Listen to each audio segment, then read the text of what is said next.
Companies के financial statement को एक स्टैंडर्डाइज फॉर्मेट में बनाया जाता है as per the schedule 3 of the company act 2013 पर नॉन कॉर्पोरेट एंटिटीज के फाइनेंशियल स्टेटमेंट का कोई भी स्टैंडर्डाइज फॉर्मेट नहीं है। सब अपनी कन्वीनियंस के हिसाब से अलग अलग फॉर्मेट में, कोई अपनी बैलेंस शीट टी फॉर्म में बना रहा है, कोई वर्टिकल फॉर्म में, कोई हॉरिजॉन्टल फॉर्म में, और अलग अलग डिस्क्लोजर्स के साथ नॉन कॉर्पोरेट एंटिटीज के फाइनेंशियल स्टेटमेंट को प्रेजेंट किया जा रहा था और कहीं भी कोई भी यूनिफॉर्मिटी नहीं थी। इसलिए जून 2022 में आईसीआई ने एक टेक्निकल गाइड इशू किया और फिर अगस्त 2023 में आईसीआई के गाइडेंस नोट ने इस टेक्निकल गाइड को सुपरसीड किया और उसे एप्लीकेबल किया गया 1 अप्रैल 2024 से, यानी कि फाइनेंशियल ईयर 2024-25 से आपके नॉन कॉर्पोरेट एंटिटीज के फाइनेंशियल स्टेटमेंट के फॉर्मेट में चेंजेस किए गए हैं। आज इस सेशन में हम आपके साथ इसी गाइडेंस नोट के रिलेटेड कुछ इंपॉर्टेंट पॉइंट्स डिस्कस करेंगे जिन्हें जानना आपके लिए बेहद ज़रूरी है और आपको हेल्पफुल होगा इन preparation of your financial statement for non corporate entities for financial year 2024-25।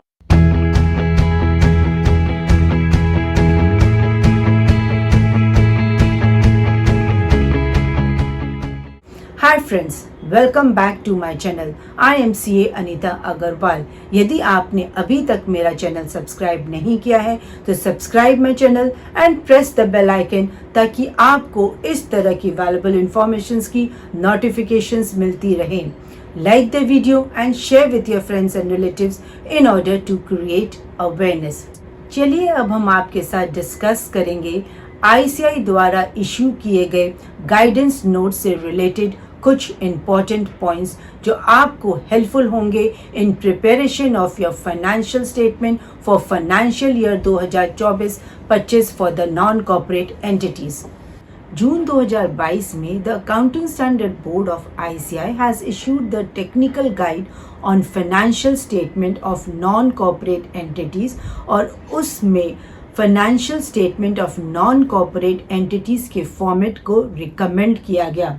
फिर अगस्त 2023 में आईसीआई ने एक गाइडेंस नोट इशू किया जिसने इस टेक्निकल गाइड को सुपरसीड किया for preparation of the format of the financial statement of non corporate entities और इसे एप्लीकेबल किया गया 1 अप्रैल 2024 से, यानी कि आपको अपने फाइनेंशियल ईयर 24-25 में अपने नॉन कॉर्पोरेट एंटिटीज के फाइनेंशियल स्टेटमेंट प्रिपेयर करने होंगे as per the guidance note on financial statement of the non corporate entities.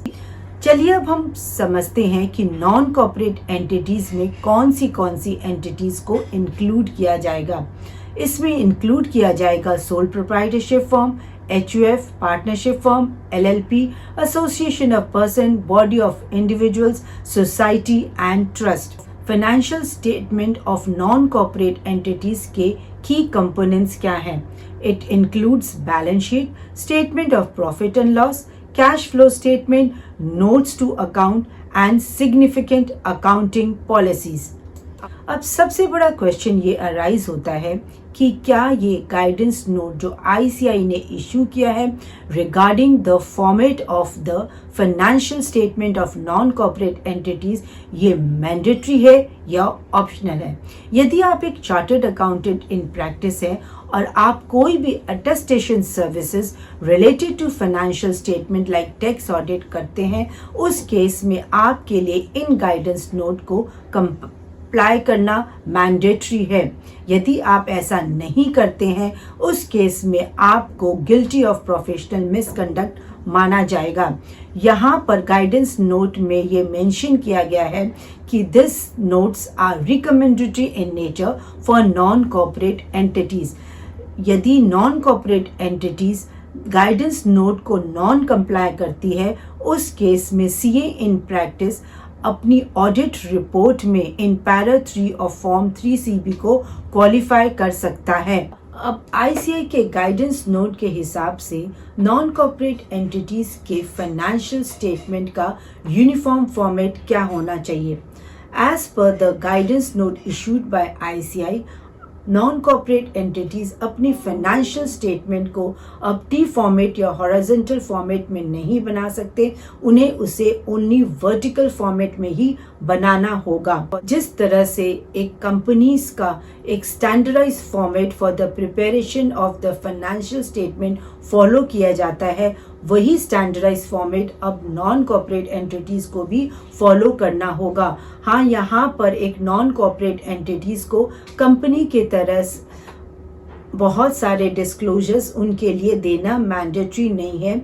अपने detail notes of accounts provide करें, अपने सभी एसेट्स एंड लायबिलिटीज को बाइफरकेट करें इन करंट एंड नॉन करंट, और आप अब नॉन कॉर्पोरेट एंटिटीज को भी अपने फाइनेंशियल स्टेटमेंट को comparative figures for the previous year provide करनी होगी और अकाउंटिंग पॉलिसीज को भी अलाइन करना होगा as per the latest guideline issued by the ICI. What will be the consequences of failing to compile with the changes? यदि इन changes को follow नहीं किया गया, अगर एक नॉन कॉर्पोरेट एंटिटीज अपनी financial statement for financial year 24-25 को एक स्टैंडर्डाइज फॉर्मेट में as per the guidance note of ICI नहीं बनाती है, उस केस में हो सकता है टैक्स अथॉरिटीज, बैंक और अदर फाइनेंशियल इंस्टीट्यूट द्वारा इन फाइनेंशियल स्टेटमेंट को रिजेक्ट किया जाए, और यदि प्रोफेशनल्स की तरफ से कोई भी नॉन कंप्लायंस होती है तो ICI में proceed with the disciplinary action against the CA professionals, और प्रोफेशनल्स की क्रेडिटेबिलिटी और उनकी कॉम्पिटेंस भी यहाँ पर इफेक्टेड हो सकती है। Rounding off in the financial statement of the non-corporate entities. Depending on the total income of non-corporate entity, the figures appearing in the financial statement may be rounded off. यहाँ word may का use किया गया है, इसका मतलब rounding off is optional. आप अपनी financial statement of non corporate entities को या तो होल नंबर में प्रेजेंट कर सकते हैं या आप उन्हें राउंड ऑफ भी कर सकते हैं।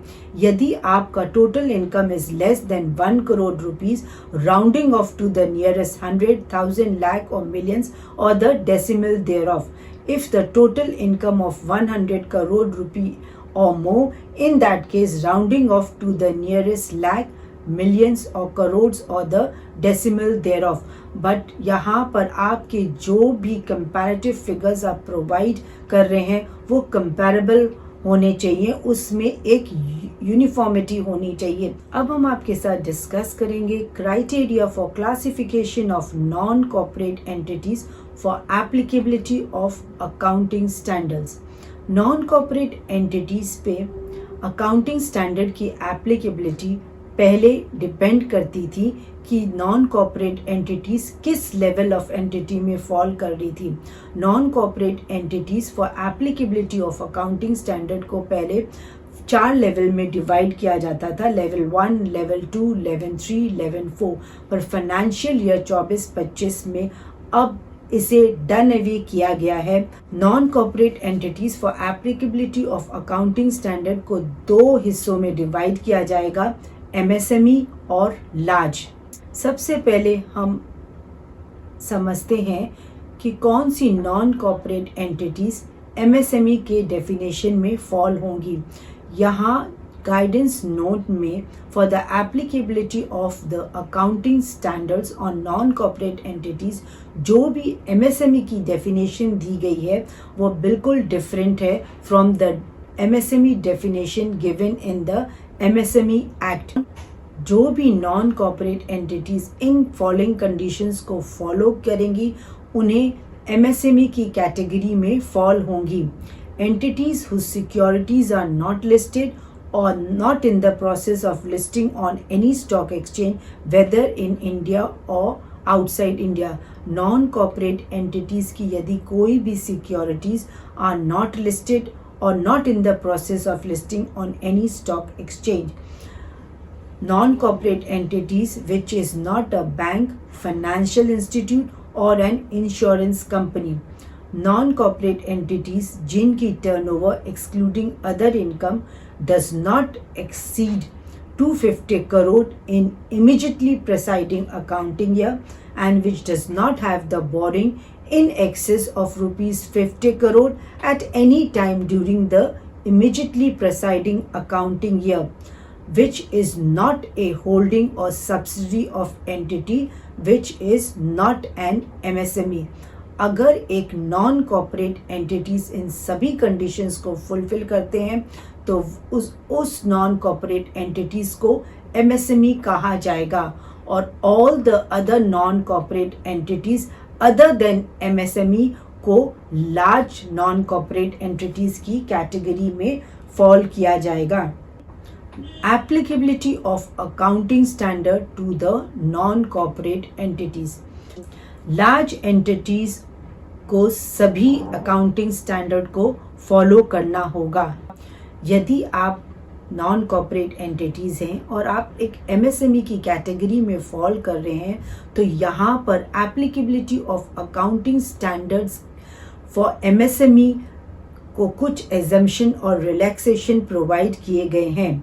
एक MSME पर accounting standards 3 cash flow statement, accounting standard 17 segment reporting और अकाउंटिंग स्टैंडर्ड 4 डिसकंटिन्यूटी ऑपरेशन को एप्लीकेबल नहीं किया जाएगा.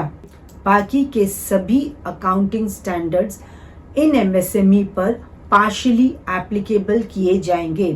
अकाउंटिंग स्टैंडर्ड 22 में एक MSME को ओनली करंट टैक्स रिपोर्ट करने की रिक्वायरमेंट है. यहाँ पर वह डिफर्ड टैक्स को रिपोर्ट नहीं करेंगे. यदि आप एक MSME है और आपकी प्रीवियस ईयर में आपका turnover less than 50 crore and boring less than 10 crore है, उस केस में आप पर अकाउंटिंग स्टैंडर्ड 18 एप्लीकेबल नहीं होगा. यदि आप एक MSME है और आपका प्रीवियस ईयर में turnover less than 50 crore and आपकी बोरिंग लेस देन 10 करोड़ है, उस केस में आप पर अकाउंटिंग स्टैंडर्ड 28 एप्लीकेबल नहीं किए जाएगा. बाकी के अकाउंटिंग स्टैंडर्ड 10, 11, 15, 19, 26 और 29 इन सभी अकाउंटिंग स्टैंडर्ड्स एक MSME पर पार्शियली एप्लीकेबल किए जाएंगे. ICAI द्वारा जो भी गाइडेंस नोट इशू किया गया है for the format of the financial statement of non corporate entities को, उसे आप ICAI के वेबसाइट पे जाकर उस गाइडेंस नोट को डाउनलोड कर सकते हैं और वहीं पर आपको ICAI द्वारा एक excel format for the financial statement of non corporate entities भी डाउनलोड करने के लिए प्रोवाइड किया गया है. फाइनेंशियल ईयर 24-25 में आपको अपनी नॉन कॉर्पोरेट एंटिटीज़ की बैलेंस शीट इस फॉर्म में प्रेजेंट करनी है और आपके statement of profit and loss की फॉर्मेट इस तरह दी गई है in the excel format by the ICAI. Hope guys this video has added value to you. Thanks for your valuable time. Jai Hind.